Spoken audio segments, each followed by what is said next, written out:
बोली सदगुरु भगवान की जय, सांचे दरबार की जय, उमापति महादेव जी की जय, श्री कृष्ण बलदेव जी की जय। जय श्री राम, जय श्री राम, जय जय श्री राम। प्रिय भगवत प्रेमियों, आज हम लोग चर्चा करेंगे कि लोग झूठ क्यों बोलते हैं। सज्जनों, कहते हैं कि जैसे 1 लीटर पानी है और उसमें 2 बूंद आपने 1 लीटर दूध है, तो आपने यदि उसमें 2 बूंद पानी भी डाल दिया चल जाएगा, लेकिन 1 लीटर दूध है और 2 लीटर पानी आपने डाल दिया तो वो कैसे हजम होगा, मेल नहीं खाएगा। सज्जनों, ठीक इसी प्रकार से कभी आपने जीवन में 2-4 बार झूठ बोल भी दिया तो कोई बात नहीं, वो नष्ट हो जाएगा। लेकिन आप हर रोज झूठ बोलते हैं, हर रोज झूठ बोलते हैं, तो फिर वो नष्ट कैसे होगा। उसको नष्ट करने के लिए आपको बहुत कुछ करना पड़ेगा और पता चले कि वो आपको ही नष्ट कर दे। तो सज्जनों, इसीलिए हमें कहाँ झूठ बोलना है और कितना बोलना है ये आपको तय करना होगा।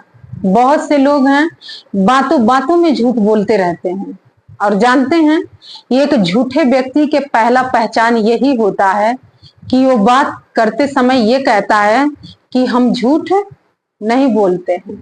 बस आप समझ लीजिएगा कि जिसने ये कहा कि हम झूठ नहीं बोलते हैं तो वो सबसे ज्यादा झूठ वही बोलता है।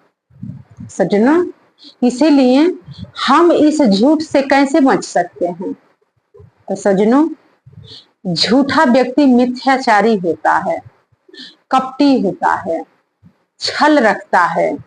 आप जानते हैं जब सारे देवी देवताओं का घर बन गया तो जो माता पार्वती हैं, जिसे गौरी कहा जाता है, उन्होंने भगवान शिव से कहा कि देखो जी, सबने अपना अपना परिवार सेट कर लिया, अपना अपना घर बना लिया, लेकिन हमारा घर नहीं बन पाया। और कहीं ऐसा घर बनाइए कि जहां पर हमारा भी परिवार सेट हो जाए, हमारा भी परिवार रहे। सज्जनों, भगवान शिव जानते थे कि अगर मैंने घर बना भी दिया तो ये घर रहने वाला नहीं है, लेकिन वो जगत जननी है, उनकी इच्छा के बगैर वो जा भी नहीं सकते हैं। तो उनकी कृपा से लंका बना। लंका जानते हैं किस चीज के था? सोने के था।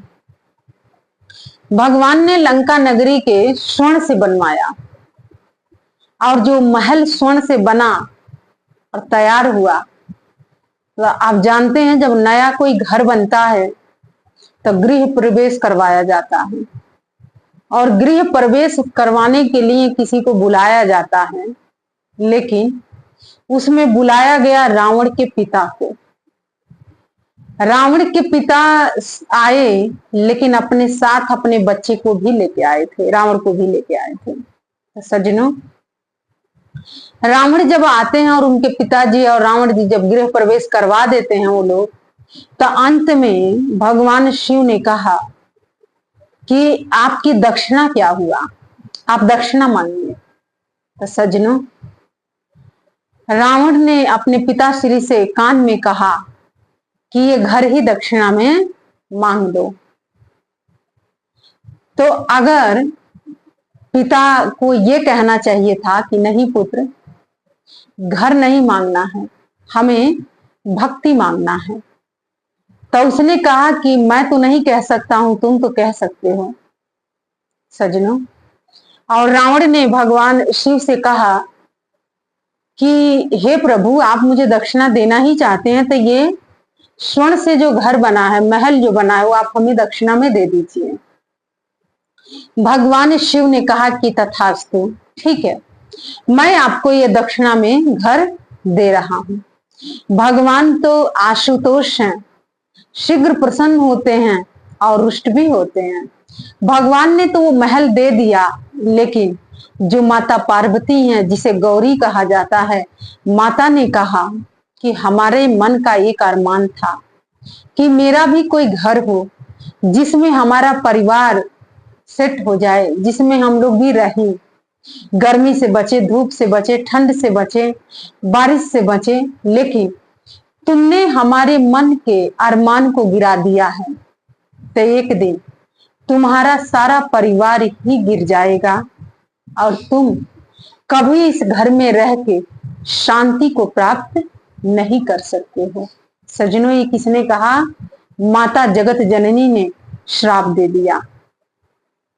आप किसी के इच्छा के विरुद्ध अगर कोई काम करते हैं और वो ठीक नहीं है तो आपको आशीर्वाद नहीं मिलेगा, श्राप मिलता है फिर।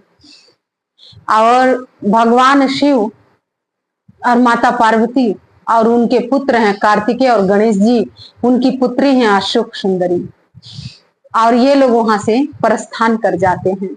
सज्जनों, ये सत्य बात है। आज के समय में देखा जाए तो शांति किसको मिली? रावण को नहीं, राम को शांति मिली। क्योंकि रावण तो महल में था, स्वर्ण के महल में था, लेकिन स्वर्ण के महल में रहते हुए भी इतना अशांत था।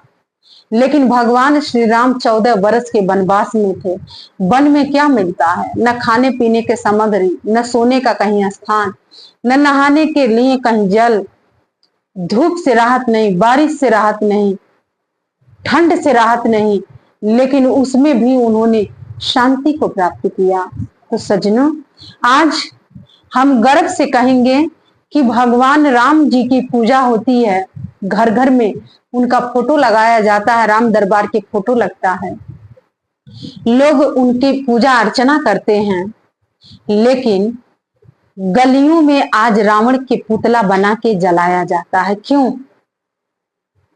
क्योंकि वो एक झूठा इंसान था, असत्यवादी था।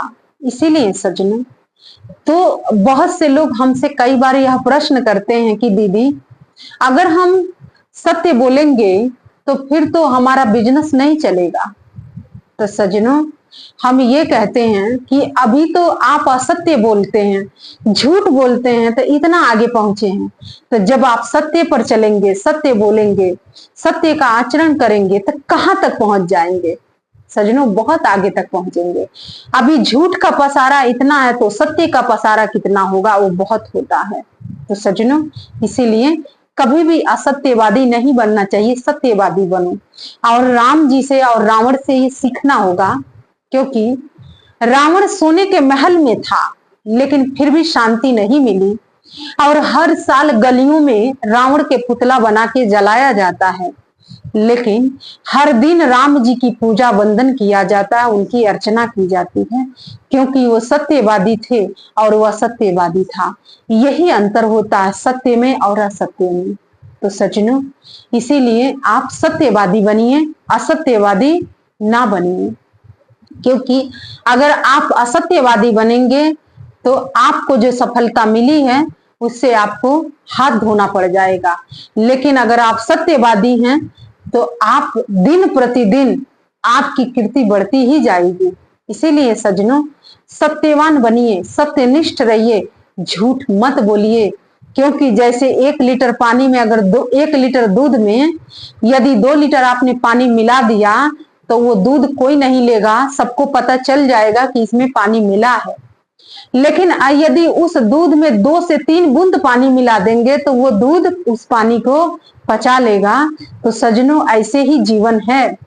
अगर आपको किसी के बचाने के लिए किसी की हानि हो रही है और उसके लिए अगर आपको असत्य बोलना है तो असत्य नहीं होता है, उससे आप बच जाते हैं। लेकिन आप बात बात में झूठ बोलते हैं, जगह जगह पर झूठ बोलते हैं, मिनट मिनट में झूठ बोलते हैं, तब फिर आपको कौन बचा सकता है? कहते हैं कि 2 भाई थे, 2 भाइयों में जब बंटवारा हुआ तो जो बड़ा भाई था वो थोड़ा सा समझदार नहीं था। छोटा जो भाई था वो बड़ा चतुर था, बड़ा राजनीतिज्ञ था, बड़ा षड्यंत्र करता था।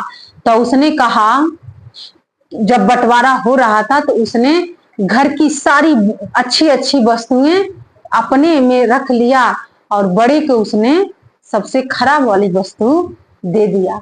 तो उस घर में एक भैंस थी और एक कंबल भी था। सजनों, भैंस के उसने कहा कि पीछे के हिस्सा तुम्हारा है और आगे के हिस्सा हमारा है। तो आगे के हिस्सा जो था वो बड़े भाई के पड़ा था और पीछे के हिस्सा जो था वो छोटे भाई में पड़ा था। तो पीछे के हिस्सा जानते हैं आप, भैंस गोबर देगी, दूध देगी, लेकिन आगे के हिस्सा है अब उसको चारा लाना होगा, चारा काटना होगा, उसको खिलाना होगा, उसको बांधना होगा, उसको इधर उधर लाना होगा। और जैसे ही रात्रि होती थी तो छोटा भाई बाल्टी लेके आता था, पीछे का हिस्सा उसका था आधा, तो वो बाल्टी में दूध निकाल लेता था, गोबर जितना वो करती थी गोबर उठा के अपने खेत में डालता था, तो उसका जो था वह बढ़िया से हो रहा था। कंबल जो था उसने कहा था कि दिन में तुम ले लेना, रात में मुझे दे देना। तो जो बड़ा भाई था उसके बारी में दिन में कंबल आता था। अब दिन में तो वो सोता नहीं था कि कंबल ओढ़े, अब रात्रि का समय होता था तो रात्रि में कंबल उसके हिस्से में पहुंच जाता था। बड़ी समस्या थी, लेकिन वो कुछ कह भी नहीं सकता था। तो सज्जनों, हुआ क्या, ये हुआ, उसी रास्ते से एक सज्जन व्यक्ति गुजर रहे थे। तो उस सज्जन व्यक्ति ने उसको देखा तो उसके कष्ट को समझ गए कि इसके साथ गलत हुआ है, अन्याय हुआ है इसके साथ। तो उस सज्जन व्यक्ति ने कहा कि ऐसा है, तुम्हारे हिस्से में भैंस के आगे के हिस्सा आया है। तो बड़ा भाई ने कहा कि हाँ महोदय, पूरा दिन मैं घास काटता हूँ, चारा लाता हूँ, इसको छांटी काटता हूँ, भूसा लाता हूँ, इसको खिलाता हूँ, और शाम के समय में मेरा छोटा भाई आता है, सारा दूध लेके चला जाता है। क्या करूं, गोबर भी लेके चला जाता है, क्योंकि पीछे के हिस्सा उसके में पड़ा है और आगे के हिस्सा मेरे में पड़ा है। तो वो जो सज्जन व्यक्ति थे वो समझ गए कि यहाँ पर छल हुआ है, कपट हुआ है। तो उन्होंने कहा कि और भी तुम्हें कुछ मिला है? तो उसने कहा हाँ, एक ही कंबल है और मेरा छोटा भाई कंबल रात में लेता है और दिन में मेरे हिस्से में पड़ा है। तो उस सज्जन व्यक्ति ने कहा कि फिर ठीक है, तुम दिन भर इस कंबल को भिगो के रखना तबेले में, और जब रात को तुम्हारा छोटा भाई आएगा और कहेगा कि कंबल दे दो, तो बोल देना कि ये है कंबल, लेके जाओ। तो न तो वो सूखा होगा और ना वो ओढ़ पाएगा। और अब आपको घास काट के लाने की जरूरत नहीं, दिन में भैंस के आगे मोटा सा लाठी लेके चुपचाप खड़े रहो, बैठे रहो, और खिलाओ मत उसको कुछ भी, न पानी पिलाओ न खिलाओ, कुछ नहीं, बस लेके डंडा खड़े रहो। और जब उसको 1 से 2 दिन ऐसा करोगे, नहीं उसको खाने को मिलेगा, तो वो दूध देगी ही नहीं। जब वो दूध नहीं देगी तो ये दूध कहां से ले जाएगा और कहां से मलाई घी खाएगा, और उसके बाद इसको समझ आ जाएगा। और सज्जनों, बड़े भाई ने ऐसा ही किया। उसने क्या किया, दिन में उस कंबल को तबेले में बढ़िया से, तबेला आप जानते हैं, तबेले में बहुत पानी होता है, उसी में उसने भिगो दिया। अब रात को जब छोटा भाई के हिस्सा में कंबल आया तो उसने कहा कि कंबल मेरे को दे दो। तो उसने कहा कि मैंने तबेले में भिगो के रखा है, जाओ ले लो। तो उसने तबेले में गया और जब कंबल उठाया तो वो कंबल सूखा हुआ तो नहीं था, भीगा हुआ था, और वो कंबल वो ओढ़ ही नहीं सकता था। अब उसको अपनी गलती का एहसास होने लग गया कि मैंने गलती किया था। सजनों, इसीलिए अब जब भैंस के दूध निकालने जब गया तो देखा कि पूरे दिन से तो भैंस खाई ही नहीं थी। तो जब वो दूध दोहने के लिए गया तो भैंस ने क्या किया, सींग से उसको बढ़िया से मार दी, और जैसे सींग से मारी तो बाल्टी लेके पीछे के मुंह के बले गिरा। तो जब गिरा तो अपनी पत्नी से जाके पूछा कि आज भैंस दूध नहीं दी, मेरे को सींग मारी है, क्योंकि गाय लात मारती है और भैंस सींग मारती है। सजनों, पत्नी ने कहा कि आज इनसे कोई आके बात कर रहा था और इसीलिए आज तक इन्होंने अपनी बुद्धि तो इस्तेमाल नहीं किए थे। दिन भर तो ये कंबल ओढ़ते नहीं थे, क्योंकि इनको समय ही नहीं मिलता था। घास काटना, लाना, छांटी काटना, भूसा इकट्ठा करना, भैंस को खिलाना, तो इनको समय नहीं मिलता था कि ये कंबल ओढ़ के सोएं। और रात्रि में कंबल होता नहीं था इनके पास, रात्रि में हमारे हिस्से में आता था। तो इन्होंने कंबल को पानी में भिगो दिया और भैंस को खिलाना बंद कर दिया। अब जाके पूछो कि अब क्या करना है। तो जो छोटा भाई था वो अपने बड़े भाई से पूछा कि भाई अब क्या करना है, कंबल तो तुमने भिगो दिया। तो बड़े भाई ने कहा कि देख, मैं अपने हिस्से में कंबल भिगोऊं या ओढ़ूं, तेरे से क्या मतलब है। तो उसने कहा कि बात तो सही है भाई, अपने हिस्से में ओढ़े या धोए या भिगोए, अब हमारे हिस्से में आया तो भाई अब मेरे को जो मिला है वो ओढ़ना पड़ेगा। तो उसने कहा आज भैंस ने दूध नहीं दिया। तो उसने कहा पीछे के हिस्सा तेरा था, आगे के मेरा था, तो तू पीछे के हिस्सा ले ले, देख आज गोबर भैंस ने किया है, दूध दिया है। क्योंकि जब भैंस खाएगी नहीं तो दूध कहाँ से देगी, गोबर कहाँ से देगी। तो आगे के हिस्सा मेरा है, तो अब मैं उसको खिलाऊं या लाठी लेके उसके सामने खड़ा रहूं, अब उसमें तेरे को तो बोलने की आवश्यकता नहीं है, तेरे को कुछ कहने की जरूरत ही नहीं। तो सज्जनों, ये संसार की रीत है। लोग चतुर बनते हैं, समझदार बनते हैं, तर्क लगाते हैं, वितर्क लगाते हैं, लेकिन ये नहीं जानते हैं कि एक दिन वो जो कर रहे हैं अपने को ही दुख दे रहे हैं। क्योंकि जब तक उसको कोई समझाने वाला नहीं था तब तक तो उसका फायदा उठाया गया, लेकिन कोई सज्जन व्यक्ति मिला और उसको उसने समझा दिया तो वो बड़ा भी समझदार बन गया। तो सज्जनों, इसीलिए कुछ भी करने से पहले आप विचार अवश्य करिए कि जो हम कर रहे हैं इसका घाटा और नफा कितना होगा। और सज्जनों, अगर रावण ये विचार किया होता कि मुझे ये घर नहीं मांगना है, मुझे तो सिर्फ गृह प्रवेश करने के लिए बुलाया गया है, तो क्या उसके जीवन में शांति नहीं मिलती? मिलती। तो सज्जनों, इसीलिए आपके पास जितना है उसी में संतुष्ट रहना सीख लीजिए। क्योंकि अगर आपके जीवन में संतोष नहीं है तो आपके जीवन में सब कुछ रहने के बाद भी शांति नहीं मिलेगी। रावण सोने के महल में रहता था लेकिन फिर भी अशांत था, दुखी था, उसको नींद नहीं आती थी, बेचैन रहता था। लेकिन भगवान श्री राम वन में थे, पेड़ के नीचे पत्थरों पर सोते थे, लेकिन उनके मन में शांति थी, सुख था, क्योंकि उन्होंने शांति को जगह दिया था। इसीलिए वो उनकी पूजा होती है और एक को जलाया जाता है। तो सज्जनों, हम सीखना चाहें तो बहुत सारे लोगों से सीख सकते हैं, और नहीं सीखना चाहें तो कुछ भी सीख नहीं सकते हैं। तो सज्जनों, इसीलिए आप सत्यवादी बनिए। अगर झूठ का इतना पसारण है तो सत्य का कितना पसारण होगा। तो सज्जनों, इसीलिए आप ये मत सोचिए कि आप सत्य के रास्ते पर चलेंगे तो आपको कुछ नहीं मिलेगा। जो सत्य के रास्ते पर चलता है वही वंदनीय होता है, पूजनीय होता है। लेकिन जो असत्य के मार्ग अपनाता है उसका जगह हमेशा दलदल में होता है, उसको कोई नहीं, कभी उसका नाम आदर पूर्वक से नहीं लिया जाता है, सम्मान से नहीं लिया जाता है। तो सज्जनों, भगवान श्री राम का नाम इसीलिए इतने आदर से लिया जाता है, इतने सम्मान से लिया जाता है, लेकिन वहीं पर ऊंचे कुल में जन्म लेने के बाद भी, क्योंकि रावण पंडित था, ब्राह्मण होते हुए भी, ज्ञानी होते हुए भी उसने असत्य का जगह दिया, झूठ का पसारण किया, तो क्या हुआ। तो सज्जनों, इसीलिए मैं जो कह रही हूं वो आपको समझना होगा।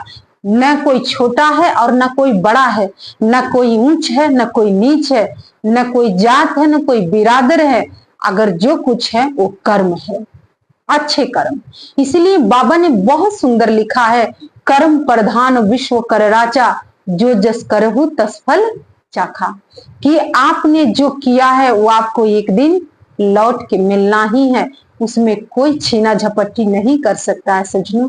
इसीलिए भगवान राम 14 साल तक वनवास में रहे, लेकिन आए तो अयोध्या में उनका राज अभिषेक हुआ और चक्रवर्ती सम्राट रहे, कितना काल तक राज किए, लेकिन आज उनका नाम सम्मान तरीके से लिया जाता है। तो सज्जनों, सेवा परम धर्म है। भगवान श्री राम ने साधु संतों की सेवा की थी, और जिसके जीवन में धर्म होता है वही सेवा की बात करता है, वही सेवा करता है। जिसके जीवन में धर्म कर्म नहीं होगा वो सेवा नहीं कर सकता है सज्जनों। इसीलिए रावण ने सेवा नहीं किया था, सेवा करवाया था। तो सज्जनों, इसीलिए उसका इतना बुरा हर्ष हुआ। दुर्योधन ने कभी सेवा नहीं किया, सेवा करवाया था, लेकिन वहीं पर पांडव सेवा किए थे, सेवा करवाए नहीं थे। तो इसीलिए अंत में पूजनीय वो बने। पांडु पूजनीय है, उनका जब भी नाम लिया जाता है सम्मान से लिया जाता है। आपके घर में कोई संतान हो तो आप निसंदेह उसका नाम अर्जुन रख देते हैं, भीम रख देंगे, युधिष्ठिर रखते हैं, लेकिन क्या आप दुर्योधन आप अपने पुत्र का नाम रख सकते हैं? नहीं। आप दुशासन रखेंगे? नहीं, क्योंकि कर्म से ही सब कुछ मिलता है। इनके कर्म इतने बुरे थे कि इनके न जीते जी किसी ने पूछा और न मरने के बाद भी इनको कोई नहीं पूछता है। तो सज्जनों, इसीलिए कर्म अच्छा होना चाहिए तो आप पूजनीय बन जाएंगे, वंदनीय बनेंगे। तो इसीलिए अर्जुन नाम रखने में कोई संदेह नहीं है, भीम नाम रखने में कोई संदेह नहीं है, लेकिन दुर्योधन नाम हमने आज तक किसी का नहीं सुना। तो सज्जनों, इसीलिए आप सत्यवादी बनिए, असत्यवादी मत बनिए। सत्यवादी बनेंगे तो पूजनीय बनेंगे, असत्यवादी बनेंगे तो नरक में भी ठिकाना नहीं मिलने वाला है सज्जनों। पांडव सत्यवादी थे, सत्य के पथ पर चले थे, लेकिन दुर्योधन असत्यवादी था, झूठ का प्रसारण किया था, झूठ का रास्ता बनाया था। तो सज्जनों, एक दिन वही झूठ उसको खा गया। तो सज्जनों, इसीलिए आप लोगों ने पूछा था कि कितना झूठ बोलना चाहिए, तो मैंने आपको उत्तर दिया है कि झूठ जीवन में पूरा आपका जीवन है, अगर उसमें आपने 2-4 बार झूठ बोल दिया तो फिर भी आपका पुण्य उस झूठ को नष्ट कर देगा। लेकिन हर रोज अगर आप मिनट मिनट में झूठ बोलते हैं, समय समय पर झूठ बोलते हैं, किसी को रिझाने का झूठ बोलते हैं, किसी को फुसलाने के लिए झूठ बोलते हैं, तो ये आपका झूठ ही एक दिन आपका नष्ट कर देगा। इसीलिए सज्जनों, दुर्योधन जो था उसके मन में छल कपट था, हर रोज झूठ का प्रसारण करता था, तो उसके बुरे कर्म ही एक दिन उसको निगल गए। सज्जनों, लोग कहते हैं कौन देखता है, आंख उठाइएगा तो बहुत कुछ दिखेगा, और उल्लू के तरह अगर आंख बंद करेंगे तो कुछ भी दृष्टिगोचर नहीं हो सकता है। तो इसीलिए सज्जनों, आप उतना ही झूठ बोलिए कि जितना आपका पुण्य उस झूठ को नष्ट कर दे। आप इतना झूठ मत बोलिए कि झूठ का ही पलड़ा भारी पड़ जाए और पुण्य का पलड़ा नीचे चला जाए। तो जो पलड़ा जितना भारी होगा उसी हिसाब से आपका प्रारब्ध तैयार होगा और फिर आगे की यात्रा आपका आरंभ होगा। और सज्जनों, इसीलिए आपका ये प्रश्न था कि झूठ बोलना चाहिए कि नहीं बोलना चाहिए, तो झूठ आप उन्हीं स्थानों पर बोलिए आपके झूठ बोलने से किसी का बचाव हो, आपके झूठ बोलने से किसी की रक्षा हो, आपके झूठ बोलने से किसी के हानि होना बच जाए, तो वो झूठ झूठ नहीं होता है। लेकिन अब आप चाहें कि हर समय झूठ का प्रसारण कर लें तो ये ठीक नहीं होगा आपके लिए। तो सज्जनों, मैंने जो रावण का उदाहरण दिया था इसीलिए दिया था क्योंकि भगवान श्री राम पूजनीय बने, वंदनीय बने, लेकिन रावण हर साल जलाया जाता है। तो जो असत्यवादी होता है वो अपने कर्मों से एक दिन जल के राख हो जाता है। तो सज्जनों, भगवान श्री कृष्ण पूजनीय हो गए, वंदनीय हो गए, लेकिन उनके साथ के जितने असुर थे, क्या उनका नाम कोई अच्छे भाव से लेता है? नहीं। तो सज्जनों, उनके जितने शत्रु थे जानते हो कौन थे? शिशुपाल था, क्योंकि शिशुपाल भगवान को 100 गाली दिया था। लेकिन भगवान मुस्कुराते रहे, क्षमा करते रहे, लेकिन अंत में उसी के कर्म उसको दंड दिया। तो सज्जनों, इसीलिए आप असत्यवादी मत बनिए। जरासंध उनका शत्रु था। जरासंध का क्या नाम कोई आदर सम्मान से लेता है? किसी ने आज तक जरासंध नाम रखा अपने पुत्र का? नहीं। किसी ने कंस नाम रखा अपने पुत्र का? नहीं। लेकिन लोग कृष्ण रख देते हैं, कन्हैया रख देते हैं, गोपाल रख देते हैं, माधव रख देंगे, सज्जनों वासुदेव रख देते हैं, लेकिन कंस नहीं रखे, जरासंध नहीं रखे, क्योंकि ये सब असत्यवादी लोग थे और इन्हीं के कर्म इनको एक दिन खा गया। इसीलिए सज्जनों, सत्यवादी बनिए, सत्य पर चलिए, और जो सत्य पर चलता है तो सत्य से ही उसकी पहचान होती है, और सत्य की ख्यातियां बहुत दूर दूर तक फैलती है, और सत्य को कभी कोई मिटा नहीं सकता है। इसीलिए सज्जनों, आपने पूछा था कि दीदी माँ, अगर हम बिजनेस करते हैं और उसमें झूठ नहीं बोलेंगे तो हमारा बिजनेस आगे नहीं बढ़ेगा। तो मैंने आपको समझाया है कि अगर झूठ बोलने से आपका बिजनेस इतना आगे है, तो आप सत्य बोलेंगे तो आपका बिजनेस कितना आगे बढ़ेगा। तो ये आपके ऊपर है कि आपको सत्यवादी बनना है कि असत्यवादी बनना है। हमारा जो धर्म है, हमारा जो कर्म है, हम आपको वही समझाएंगे जो हमें हमारे गुरु महाराज जी ने समझाया हुआ है। तो सज्जनों, आप सत्य का प्रसारण करिए, सत्य का विस्तार करिए, असत्य का विस्तार मत करिए, क्योंकि असत्य से कभी किसी का भला नहीं हुआ है, असत्य से कभी किसी का पेट नहीं भरता है, असत्य कभी किसी को सुख नहीं दे सकता है, असत्य कभी किसी को शांति नहीं दे सकता है। तो सज्जनों, इसीलिए आप शांति देंगे, शांति मिलेगी, अशांति देंगे तो आपको अशांति मिलेगी। इसीलिए रावण ने अशांति दिया तो अशांति मिली। एक ज्ञानी पंडित होते हुए भी वो पूजनीय होता, वंदनीय होता, लेकिन कर्म इतने खराब थे। तो सज्जनों, इसीलिए जात से कोई बड़ा नहीं होता है, कर्म से बड़ा होता है। तो सज्जनों, अपने कर्मों से हम महान बनते हैं और अपने कर्मों से ही नीच बनते हैं। तो सज्जनों, आप अपने कर्मों से उस शिखर पर पहुंचिए कि जहां पर आपके जो पूर्वज थे, आपके जो पितृ लोग हैं, कि आप जाएं तो आपसे वो मुख ना मोड़े, आपको देख के वो प्रसन्न हो कि मेरे कुल से कोई आ रहा है, इस संसार में मेरा नाम बढ़ाया, मेरी ख्यातियां बढ़ाया, मेरे कुल का भी पवित्र कर दिया। जब आप सत्कर्म करके इस संसार से जाते हैं तो आपके पूर्वज भी आपकी प्रशंसा करते हैं, वहां पर आपसे मिलते हैं, नहीं तो वो भी आपसे मुख फेर लेते हैं। तो सज्जनों, इसीलिए मैंने कंस का उदाहरण दिया, शिशुपाल का उदाहरण दिया है, रावण का उदाहरण दिया है, पांडवों का उदाहरण दिया है। तब पूजनीय वही बना है जो सत्यवादी था। असत्य मिट जाता है, नष्ट हो जाता है, और असत्यवादी मत बनिए। सत्यवादी बन के आप अपना बिजनेस करिए, अपना घर गृहस्थी चलाइए, और जहां सत्य है वहीं पर परमात्मा है, जहां पर झूठ है वहां पर अधर्म है। तो सज्जनों, ये आपको फैसला करना है, मैं आपके ऊपर छोड़ती हूँ कि आप सत्यवादी बनना चाहते हैं कि असत्यवादी बनना चाहते हैं। आप इस संसार में धर्म लाना चाहते हैं कि अधर्म लाना चाहते हैं। आप शिशुपाल के मार्ग पर चलना चाहते हैं कि अर्जुन के मार्ग पर चलना चाहते हैं।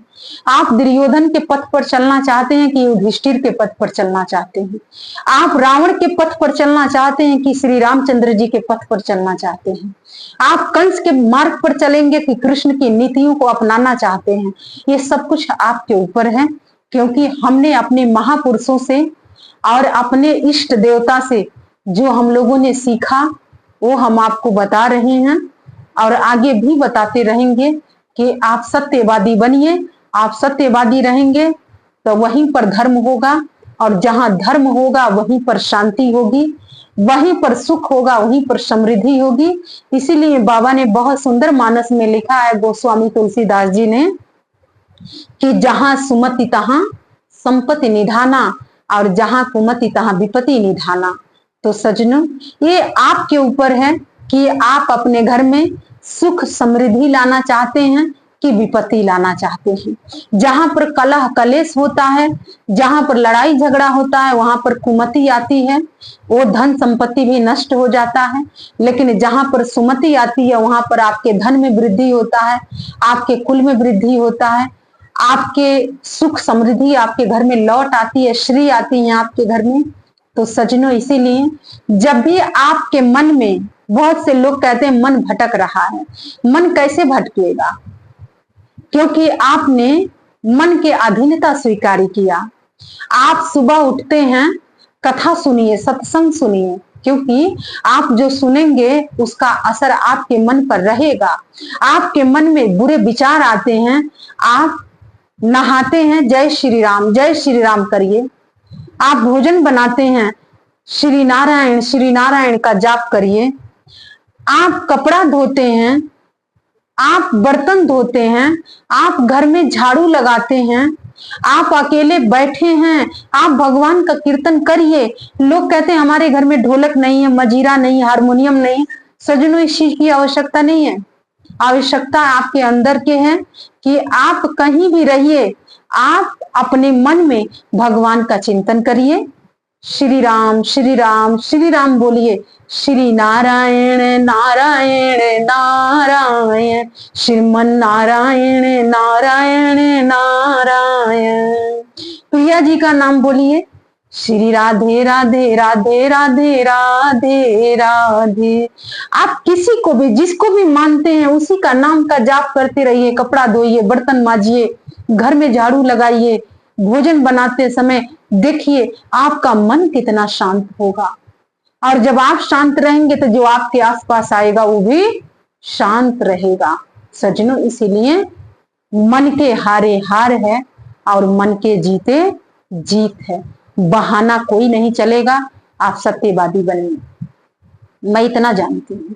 और आइए अंत में भगवान के श्री चरणों में जय घोष अर्पित करते हैं और आस करते हैं, आग्रह करते हैं, आपके प्रश्नों के मैंने उत्तर दिया है। आप सत्यवादी बनिएगा और सत्य को स्वीकार करिए, सत्य के पथ पर चलिए। और जो सत्य के पथ पर चलता है, सारे देवी देवता उनके घर में वास करते हैं। तो सज्जनों, आइए भगवान नारायण के चरणों में जय घोष अर्पित करते हैं।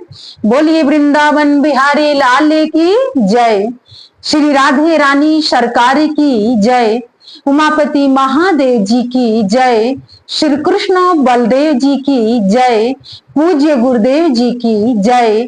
जय श्री राम, जय श्री राम, जय जय श्री राम। धन्यवाद।